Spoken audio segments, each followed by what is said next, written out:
Welcome to Nia Imagination. Today's lecture is on global warming, including the current issues of Nepal earthquake. I'm Navdeep Kaur. What is global warming?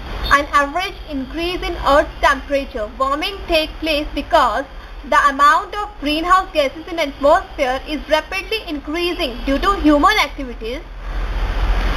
Prevalent greenhouse gases are carbon dioxide, methane, nitrous oxide.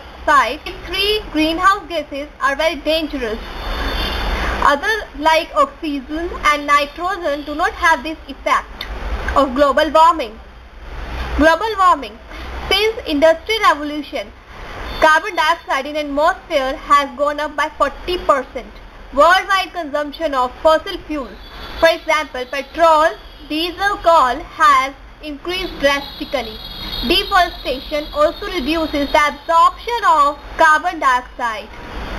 Major concerns are sea level is rising, great threat to flora and fauna of Earth including humans.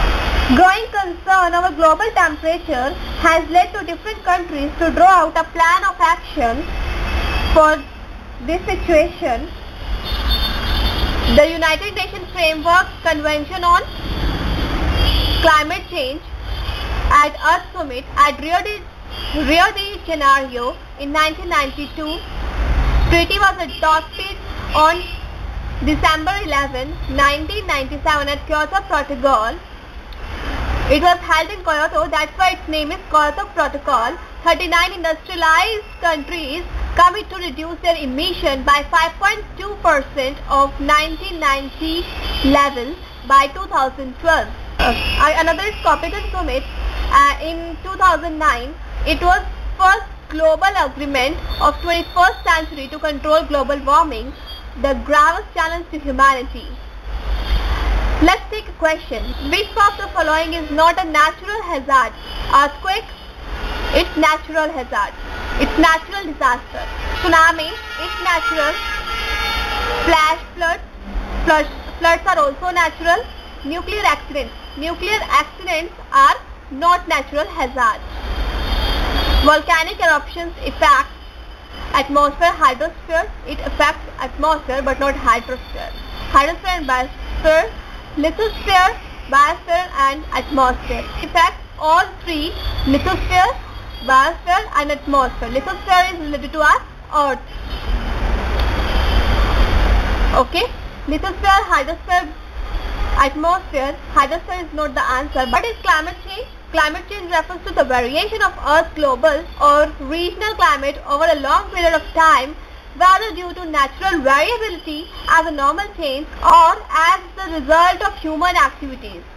Consequences of global warming have seen globally to specifically in those countries where there are mountains. Like Nepal has high intensity rainfall during rainy season.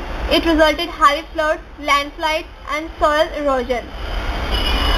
What are the relation between earthquake in Nepal and global warming? Global warming has a definite role to cause such devastating earthquakes that Nepal suffered from. Global warming means the rise in temperature and heat energy received from sun by Earth. Not all energy is radiated back to the atmosphere. Rather, only 10 to 15% is transmitted back to the atmosphere. Rest is absorbed by the Earth's surface, which eventually goes into the Earth and gets accumulated, cause earthquakes. The movement of tectonic plates is because of this energy. But when energy stress reaches the threshold limit, it triggers the violent movement of tectonic plates, leading to tremendous rise of stress through the fault lines. The region falling on fault lines then experience the earthquake, measured to default density on Richter scale. In Nepal's case, Indian tectonic plate slide under the Tibetan tectonic plate, causing such massive earthquake. Hence, to study these disasters, which are sudden and highly disastrous, we need to develop a new climate model in which the impact of global warming and climate change has to be allocated.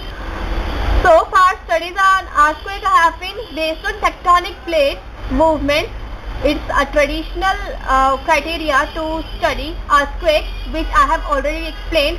But this study approach now requires a change. It needs to be made more interdisciplinary and intradisciplinary. In this respect, role of contemporary political elites also need to be studied. They are not proactive. Their approach is to solve human beings from these problems is not proactive. Sustainable development is talked about, but in reality, there is violation of this principle. Developed countries have narrow vision on these issues because they are not suffering from these issues, mainly on climate changes. Its major impact is received by developing and least developed countries. Paris talks are on the anvil, where two issues need to be taken up besides either pressing issues. Primarily, proactivism on global warming issues, mainly sustainable development, should be focused. Secondarily, to discuss the link between climate change and global warming on the earthquakes, like under-earth phenomena. Next topic would be important international conventions on environment must watch, and please subscribe Nia Imagination to watch regular lectures. If you have any query, then you can mail me at niaimagination@gmail.com, and this is my Facebook page. Thank you.